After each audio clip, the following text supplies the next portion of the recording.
पढ़ते हैं pH indicators क्या होते हैं। पीएच हमने अगर मालूम करनी हो किसी भी सोल्यूशन की फाइंड आउट करनी हो तो इसके लिए हमें क्या करना है, हमें पीएच इंडिकेटर्स का इस्तेमाल करना पड़ता है। इंडिकेटर का लफ्ज़ी मीनिंग ये होता है कि निशानदेही करना या किसी को इंडिकेट करना।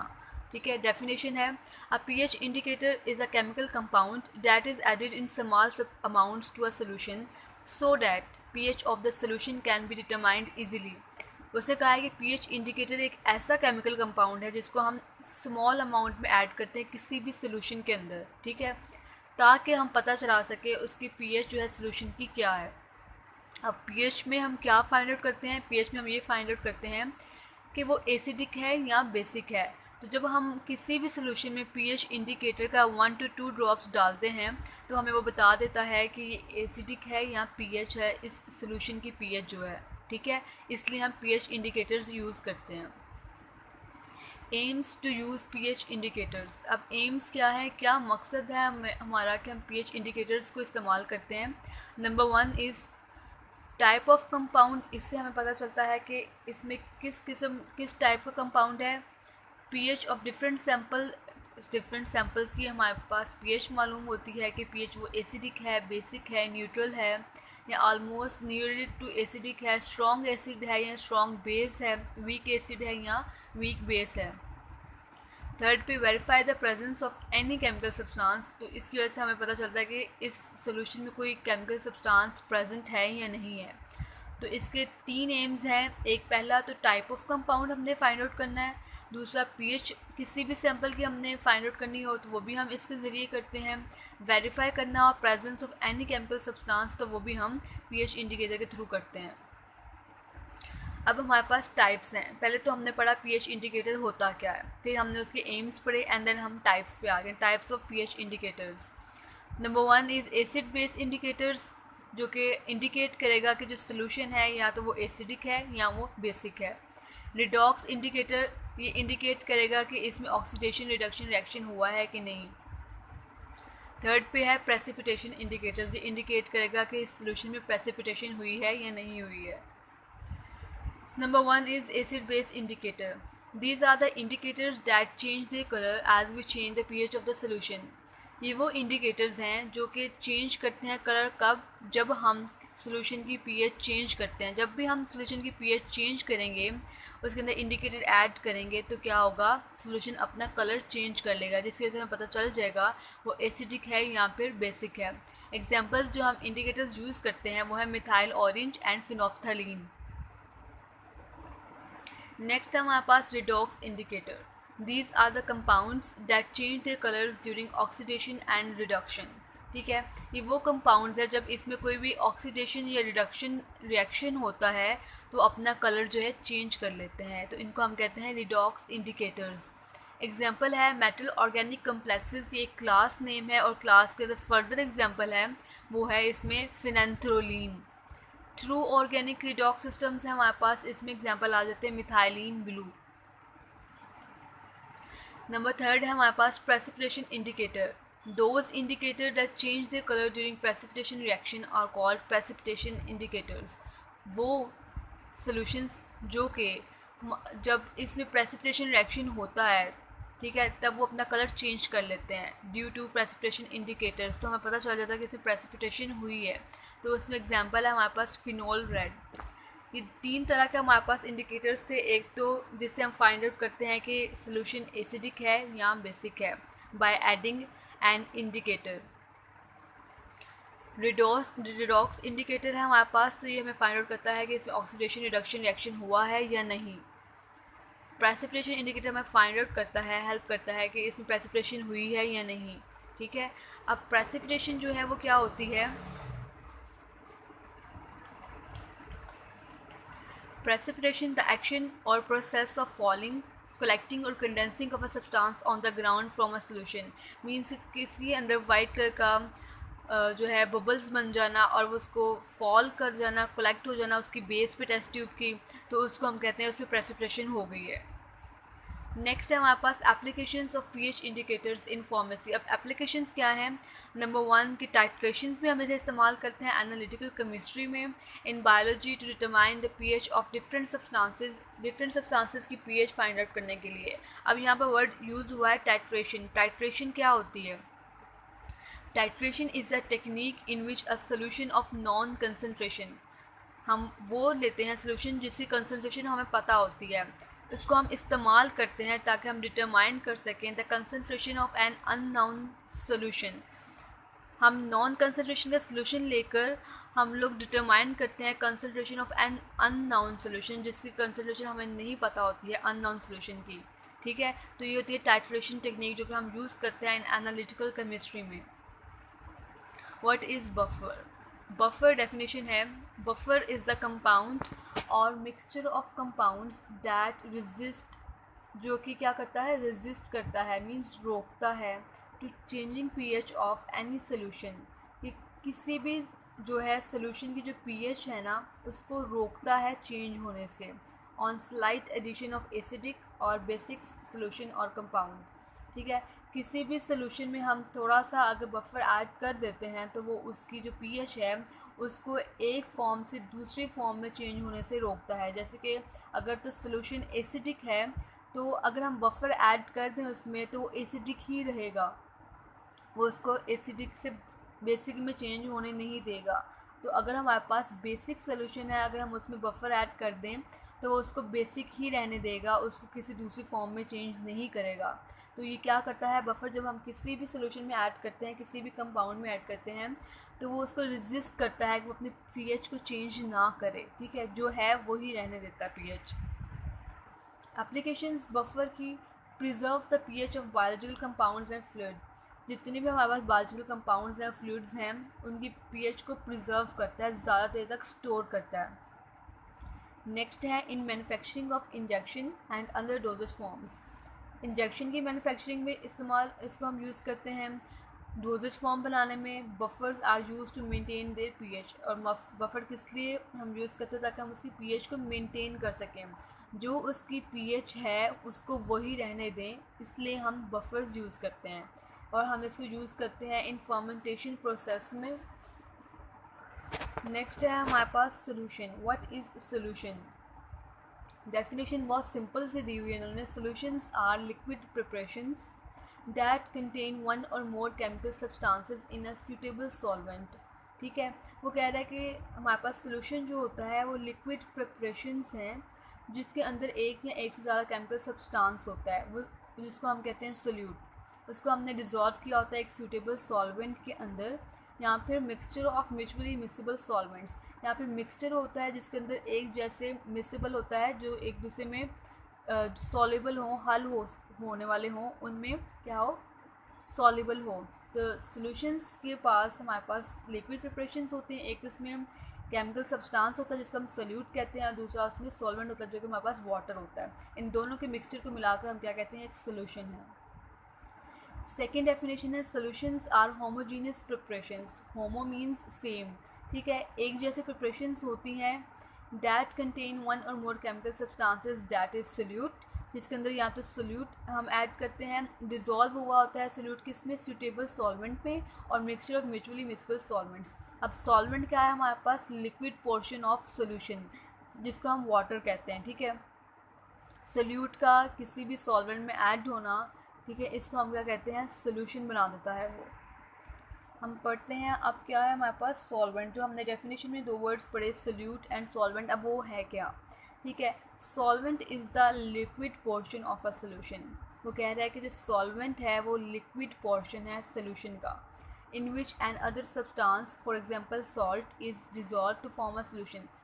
जब भी हम कोई भी नींबू पानी वगैरह बनाते हैं तो वाटर जो हमारे पास होता है वो होता है सॉल्वेंट, और जो हम उसमें ऐड करते हैं सॉल्ट और शुगर वो हमारे पास सोल्यूट होता है, जिसकी वजह से दोनों को मिक्स करने के बाद हमारे पास जो बनता है वो एक सोल्यूशन होता है। ठीक है, तो सोल्यूशन में जो लिक्विड पोर्शन होगा वो सॉल्वेंट है, और जो सॉल्ट या शुगर ऐड करेंगे हम लोग वो सोल्यूट है। नेक्स्ट डेफिनेशन है what is solute? A substance that is dissolve in an other substance solvent में to form a solution is called solute. वो सब्सटेंस जो कि हल होता है किसी दूसरे सब्सटेंस में। दूसरा सब्सटेंस क्या है हमारे पास? सॉल्वेंट। और सॉल्वेंट हम किसको कहते हैं? लिक्विड पोर्शन को, जो कि हमारे पास वाटर है, उसमें हल हो जाता है और सोल्यूशन बना देता है, तो उसको हम क्या कहते हैं? Solute. Solute can change it's physical state. अब जो सोल्यूट है उसकी ये प्रॉपर्टी है कि वो अपना फिजिकल स्टेट को चेंज कर दे। एग्जाम्पल है salt is solid before getting dissolved in water. वो कह रहा है कि जो हमारे पास नमक था ना, वो सॉलिड है, ठोस था जब हमने उसको पानी में हल किया, एंड आफ्टर डिजोल्यूशन, उसको हल करने के बाद it changes from solid to liquid. तो उसने अपनी स्टेट चेंज कर ली, वो सॉलिड से ठोस से किसमें बदल गया? लिक्विड फॉर्म में। तो ये इसकी प्रॉपर्टी है सॉल्यूट की, वो अपनी फिजिकल स्टेट चेंज कर लेता है। सॉल्ट जो था जब हमने इसको पानी में हल नहीं किया तब तक तो वो सॉलिड फॉर्म में था, क्रिस्टल्स फॉर्म में था। जैसे ही वो हमने पानी में ऐड कर दिया तो वो सॉलिड से लिक्विड में चेंज हो गया, उसने अपनी फिजिकल स्टेट को चेंज कर लिया। नेक्स्ट है हमारे पास आइसोटोनिक सोल्यूशन, इसको हम बाद में देखते हैं। पहले हम देखते हैं what is hypertonic solution. Hyper का मतलब होता है ओवर या above, means high in concentration, ठीक है। Is one with a higher concentration of the solute outside the cell than inside. तो इसमें वो बता रहा है कि इसमें कंसंट्रेशन और जो है सोल्यूट्स की वो सेल के बाहर क्या है? ज़्यादा है, जबकि सेल के अंदर जो है कम है। Is called hypertonic solution. Hyper means above, high, या फिर ओवर मीन्स के ज़्यादा हो जाना किसी चीज़ का, हाइपर। तो सोल्यूशन में किसी चीज़ का ज़्यादा हो जाना वो क्या है? Is one with a higher concentration of solute, जिसके अंदर हायर कंसंट्रेशन है, ज़्यादा मिकदार है सोल्यूट की सेल के बाहर as compare to inside the cell. Inside के सेल के अंदर सोल्यूट की कंसंट्रेशन क्या है? कम है, और जो बाहर है वो ज़्यादा है। हमारे पास एक डायग्राम है हाइपरटोनिक सोल्यूशन की, ठीक है। यहाँ पर आपको नज़र आ रहा है एक सेल है जिसके अंदर सेमी परमेबल मेम्ब्रेन लगी हुई है। यहाँ पर बाहर जो है NaCl रेड में है, जो हमारे पास क्या है? सोल्यूट्स हैं, और ये हमारे पास जो स्मॉल में है ब्लू कलर में, ये वाटर के पार्टिकल्स हैं, ठीक है। अब क्या होता है जब भी हम किसी सेल को हाइपरटोनिक सोल्यूशन में डिप करते हैं, ठीक है, तो कंसंट्रेशन ये होती है measure of how much solute is present पर वॉल्यूम ऑफ सॉल्वेंट। हमने मेजर करना होता है कितना सोल्यूट प्रेजेंट है पर वॉल्यूम ऑफ सॉल्वेंट के अंदर। तो डिफ्यूजन के प्रोसेस के थ्रू ये प्रोसेस होता है। डिफ्यूजन क्या होती है? Movement of particles from high to low concentration, ठीक है, कि पार्टिकल्स जो है मूव करते हैं हाई कंसंट्रेशन से लो कंसंट्रेशन की तरफ। और क्या होता है? इतना मूव करते हैं कि उनमें इक्विलिब्रियम आ जाता है दोनों साइड्स पे। तो हम यहाँ पढ़ रहे हैं वो हाइपरटोनिक सोल्यूशन जो कि वेरी सोल्यूट रिच है, कि सेल के बाहर जो है सोल्यूट की कंसंट्रेशन बहुत ज़्यादा है। जो लिक्विड इसके इर्द गिर्द है उसके अंदर मैनी मॉलिक्यूल्स हैं सोल्यूट के। जो लिक्विड इसके इर्द गिर्द है सेल के, इसके अंदर बहुत ज़्यादा मॉलिक्यूल्स हैं सोल्यूट के। This liquid is hypertonic as compare to the cell. अब जो ये लिक्विड है ये हाइपरटोनिक है as compare to the cell, ठीक है। It has a much higher concentration of solute particles and a lower concentration of water. इसके पास जो है ज़्यादा कंसनट्रेशन है किस चीज़ की? सोल्यूट पार्टिकल्स की, and a lower concentration of water, और पानी की कंसनट्रेशन बहुत कम है इसमें। Solute molecules can't pass through the membrane. Solute में जो पार्टिकल्स हैं वो इस मेम्ब्रेन से पास नहीं कर जाते। अब सोल्यूट पार्टिकल्स कौन से हमारे पास? NaCl जो है हमारे पास ये सोल्यूट है, और जो वाटर है हमारे पास क्या है? सॉल्वेंट है। तो जो सोल्यूट पार्टिकल्स हैं ये इस येलो वाली मेम्ब्रेन से पास नहीं कर पाते, ठीक है। The molecules of water on the outside of the cell are going to be obstructed from passing through many molecules solvent. The molecules on the inside have much less solvent getting in the way. Water will rushing out of the cell. Some water will come, but overall movement of water molecules will be outward and cell will shrink. Cell में contraction हो जाती है जिसकी वजह से क्या हो जाता है? प्लाज्मोलिसिस हो जाता है, ठीक है। इसमें उसने हमने क्या पहले डेफिनेशन में पढ़ा था?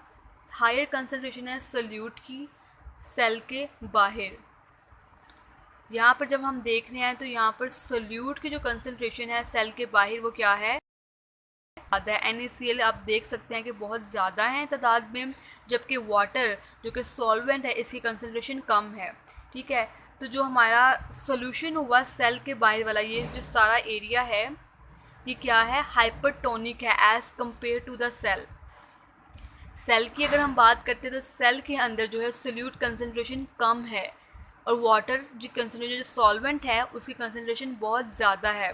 तो इसके नतीजे में क्या होगा, when cell dip into hypertonic solution water will move outside from the cell in order to balance the concentration of solutes.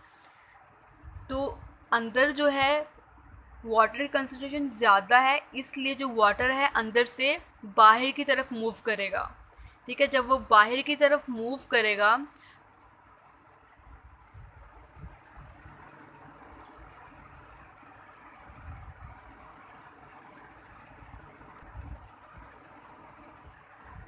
Water की कंसंट्रेशन जो है अंदर बहुत ज़्यादा है, जब वो सेल में से वाटर मूव करेगा बाहर की तरफ तो सेल क्या हो जाएगा, श्रिंक हो जाएगा। इसमें क्या हो जाएगा, प्लाज्मोलिसिस हो जाएगा। ठीक है, इस पूरे फिनोमेनन को दोबारा रिपीट करते हैं। हमारे पास एक हाइपरटोनिक सोल्यूशन है। ठीक है, ये जो बाहर वाला एरिया है सारा ये क्या है, हाइपरटोनिक सोल्यूशन। ये सारा एरिया जो है हाइपरटोनिक सोल्यूशन है। ठीक है, और बाहर जो है सोल्यूशन में सोल्यूट कंसंट्रेशन ज़्यादा है। ठीक है, रिच है, वेरी सोल्यूट रिच कंसंट्रेशन है सेल के बाहर, जबकि वाटर कंसंट्रेशन जो है सेल के बाहर वो कम है। अगर हम सेल के अंदर की बात करते हैं तो सेल के अंदर सोल्यूट कंसंट्रेशन बहुत ज़्यादा है एज़ कम्पेयर टू वाटर। जहाँ पर जो हमारे पास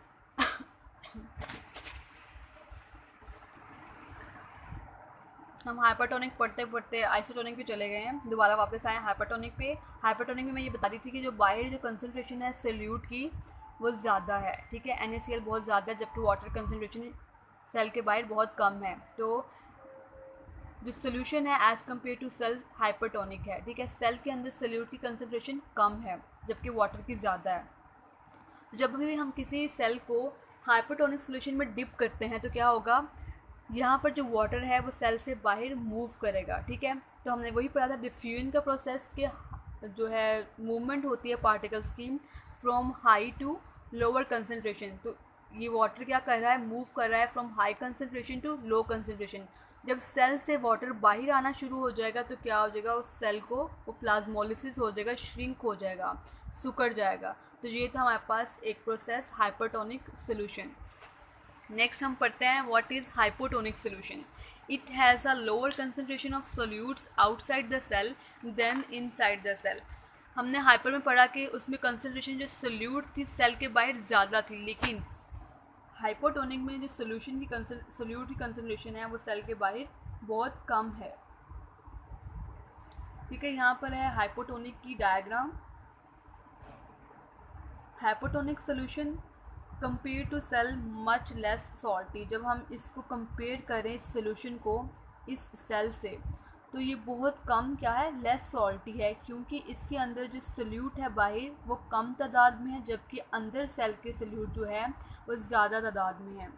सम water molecules will exist the cell but even more will rush in because they are not obstructed by solute particle. तो कह रहे हैं कुछ मॉलिक्यूल्स जो हैं वो सेल के अंदर जो है जाते हैं। ठीक है, cell grows in size even undergo cytolysis and burst. ठीक है, इसके नतीजे में क्या होता है कि जो वाटर मॉलिक्यूल्स है जिस सेल के अंदर जाएंगे, ठीक है, from high to low concentration, जब भी अंदर जाएंगे ज़्यादा पानी भर जाएगा अंदर, वो क्या हो जाएगा, एक गुब्बारा टाइप बन जाएगा, इसमें साइटोलाइसिस हो जाएगी। ठीक है, जब ये गुब्बारा टाइप बन जाएगा तो इसमें पॉसिबिलिटी है कि वो फट जाए। ठीक है, तो ये तो हमारे पास hypotonic solution. When cell is dipped into hypotonic solution, water will move into the cell. जब भी हम किसी सेल को हाइपोटोनिक सोल्यूशन में डिप करते हैं तो इसमें क्या होता है कि वाटर मूव करता है इनसाइड द, वो इनसाइड द सेल मूव करेगा तो वो बैलेंस करेगा concentration of solutes inside and outside, causing it to swell and possibly क्या हो सकता है, वो फट सकता है। तो इस कंडीशन को हम कहते हैं साइटोलाइसिस। ठीक है, पहले हमने पढ़ लिया हाइपरटोनिक, हाइपोटोनिक, अब हम आ रहे हैं आइसोटोनिक सोल्यूशन पे। आइसोटोनिक सोल्यूशन क्या होता है?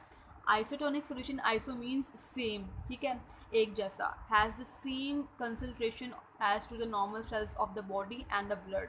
वो कह रहा है कि इसमें सेम कंसनट्रेशन होती है नॉर्मल सेल्स की as to the normal cells of the body and the blood के लिहाज से सेम कंसनट्रेशन होती है in and out. Two solutions are isotonic when they contain the same amount of solutes और dissolved substances। कह रहा है दो solution isotonic कब होते हैं? जब उसमें सेम अमाउंट सोल्यूट की भी हो और डिजॉल्व सब्सटेंसेस भी हो। जब दोनों अमाउंट सेम हो तो हम उस सोल्यूशन को कहते हैं कि वो आइसोटोनिक है। यहाँ पर डायग्राम में दिखाया जा रहा है कि जो हमारे पास वाटर में जो पार्टिकल्स हैं वो मूव कर रहे हैं टूवर्ड्स राइट और टूवर्ड्स लेफ़्ट, और इस तरह से उन्होंने मूव करके क्या किया है, आपस में एक इक्विलिब्रियम जो है वो प्रोड्यूस कर लिया, जिसको हम कहते हैं डायनेमिक इक्विलिब्रियम। दोनों साइड्स पे इक्वल अमाउंट्स है, ठीक है। तो ये इसको हम सोल्यूशन को कहेंगे आइसोटोनिक सोल्यूशन, जब दोनों की तरफ बराबर का जो है पार्टिकल्स मौजूद हों।